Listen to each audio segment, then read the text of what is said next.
আজি মন্ত্ৰী হিমন্ত বিশ্ব শৰ্মাই আদালতৰ পৰা ওলাই আহি গুৱাহাটী আদালতৰ পৰা ওলাই আহি যিবিলাক বক্তব্য প্ৰকাশ কৰিছে সেই বক্তব্য নিশ্চিতভাৱে আদালত অৱমাননাৰ বিষয়। হিমন্ত বিশ্ব শৰ্মাই 2011 চনতে মোৰ ওপৰত এটা গোচৰ দিছিলে আৰু সেই গোচৰত হিমন্ত বিশ্ব শৰ্মা জিকিব নোৱাৰিলে। হিমন্ত বিশ্ব শৰ্মাই সেই গোচৰত মোক জেলতো দিব নোৱাৰিলে বা ফাইনো দিব নোৱাৰিলে আৰু আদালতে মোক নিৰ্দোষী প্ৰমাণিত কৰি নিৰ্দোষী হিচাপে মোক ৰায়দান কৰিলে। আৰু এতিয়া তাৰ পৰৱৰ্তী সময়ত আমি দেখিবলৈ পাইছোঁ যে হিমন্ত বিশ্ব শৰ্মাই বহুবলকি হিমন্ত বিশ্ব শৰ্মাই আদালতৰ ৰায়ক অৱমাননা কৰি অপমান কৰি আদালত অৱমাননা কৰি আজি তেখেতে বিভিন্ন বক্তব্য প্ৰকাশ কৰিছে। গতিকে মই হিমন্ত বিশ্ব শৰ্মাই মোৰ বিৰুদ্ধে যি আপোনাৰ মানহানিৰ গোচৰ তৰিছিলে তাৰ যি ভাৰ্ডিক্ট আদালতে দিছিলে তাৰ বিৰুদ্ধে তেখেতৰ আজিৰ কালিৰ যি আবুল তাবুল বক্তব্য সেই বক্তব্যৰ বিৰুদ্ধে আদালতক চৌমতো কণ্টেম্প অফ কোৰ্টৰ গোচৰ ল'বৰ কাৰণে আহ্বান জনাইছোঁ। আমি অসমৰ মানুহ সকলোৱে জানো যে এই মানুহজন এজন দুৰ্নীতিপৰায়ণ মানুহ।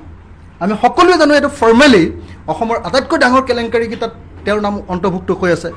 চাৰদা কেলেংকাৰী তেওঁৰ নাম আছে, আপোনাৰ উত্তৰ কাছাৰ কেলেংকাৰীত তেওঁৰ নাম অন্তৰ্ভুক্ত হৈছিলে।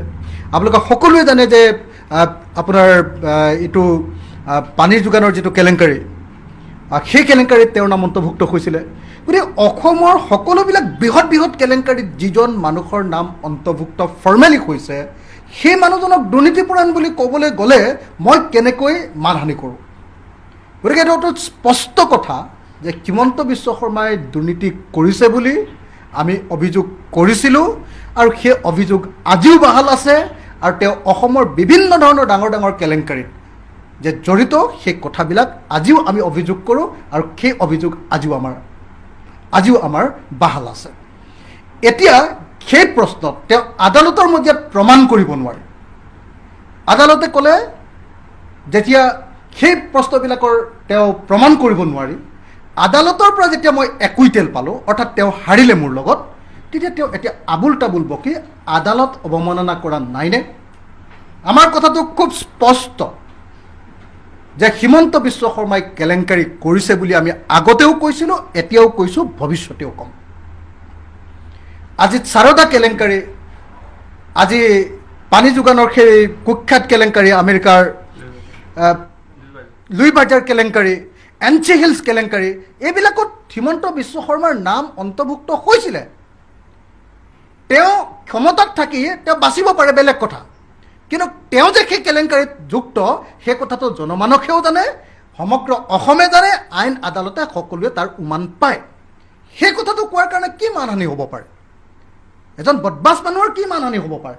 তেওঁ যে কেলেংকাৰীত যুক্ত, মই আজিও কৈছোঁ আৰু ভৱিষ্যতেও ক'ম।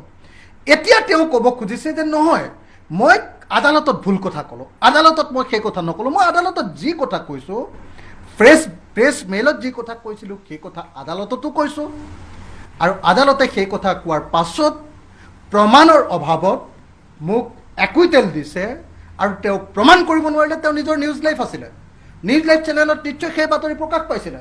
তেওঁ কিয় প্ৰমাণ কৰিব নোৱাৰিলে মোৰ বিৰুদ্ধে মই যে নিৰ্দোষ সেই কথাটো মই প্ৰমাণ কৰিলোঁ, তেওঁ কিয় প্ৰমাণ কৰিব নোৱাৰিলে?